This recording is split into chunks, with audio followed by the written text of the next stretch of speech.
Assalamualaikum warahmatullahi wabarakatuh. Perkenalkan, nama saya Asrun Niriantini dari program studi Pendidikan Agama Islam.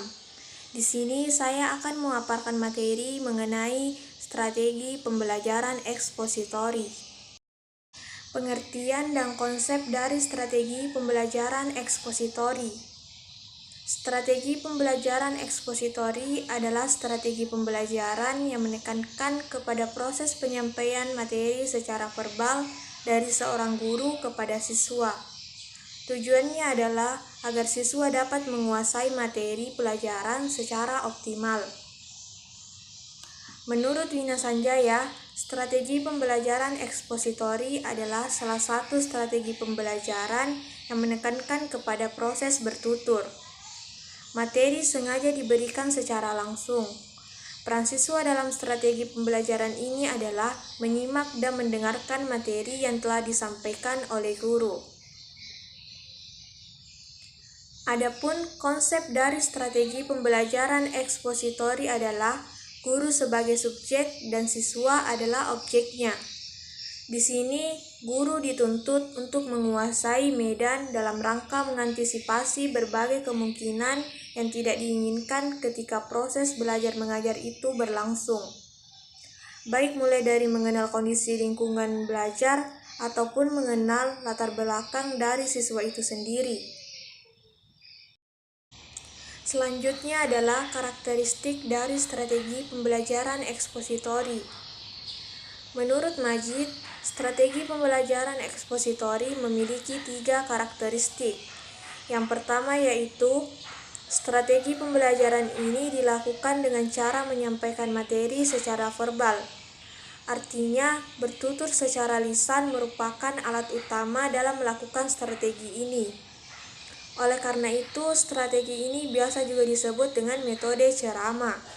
Yang kedua, biasanya materi yang disampaikan adalah materi pelajaran yang sudah jadi, seperti data atau fakta konsep-konsep tertentu yang harus dihafal sehingga tidak menuntut siswa untuk berpikir ulang. Yang ketiga yaitu, tujuan utama pembelajaran adalah penguasaan materi pelajaran itu sendiri. Langkah-langkah dalam penerapan strategi pembelajaran ekspositori ada 5. Yang pertama yaitu persiapan. Guru mempersiapkan bahan pelajaran yang lengkap dan sistematis. Yang kedua, penyajian. Guru menyajikan bahan pelajaran secara lisan dan menyampaikannya dengan persiapan yang telah dilakukan. Yang ketiga adalah korelasi. Menghubungkan materi pelajaran dengan pengalaman siswa atau dengan hal-hal lain yang memungkinkan siswa dapat menangkap keterkaitannya dalam struktur pengetahuan yang telah dimilikinya. Yang keempat yaitu menyimpulkan.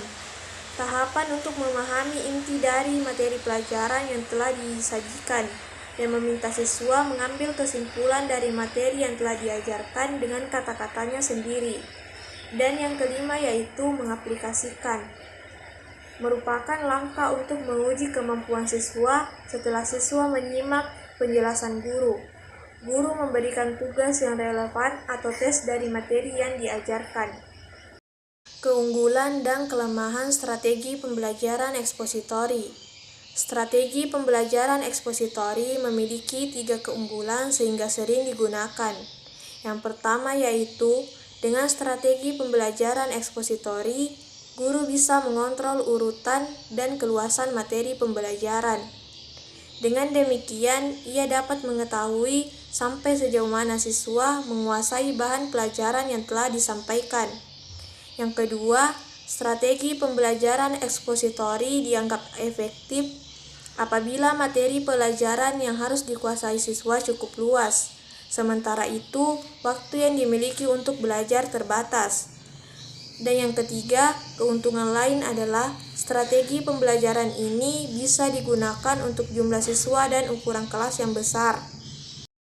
Adapun kelemahan dari strategi pembelajaran ekspositori yaitu, yang pertama, strategi pembelajaran ini hanya mungkin dapat dilakukan terhadap siswa yang memiliki kemampuan mendengar dan menyimak secara baik. Untuk siswa yang tidak memiliki kemampuan seperti itu, perlu digunakan strategi yang lain.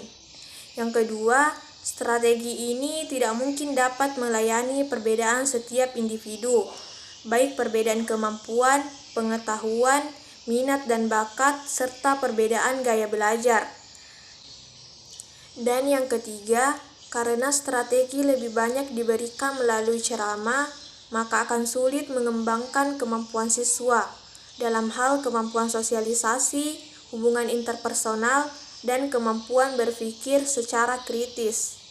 Mungkin itulah tadi pemaparan materi dari saya, kurang lebihnya mohon dimaafkan. Wassalamualaikum warahmatullahi wabarakatuh.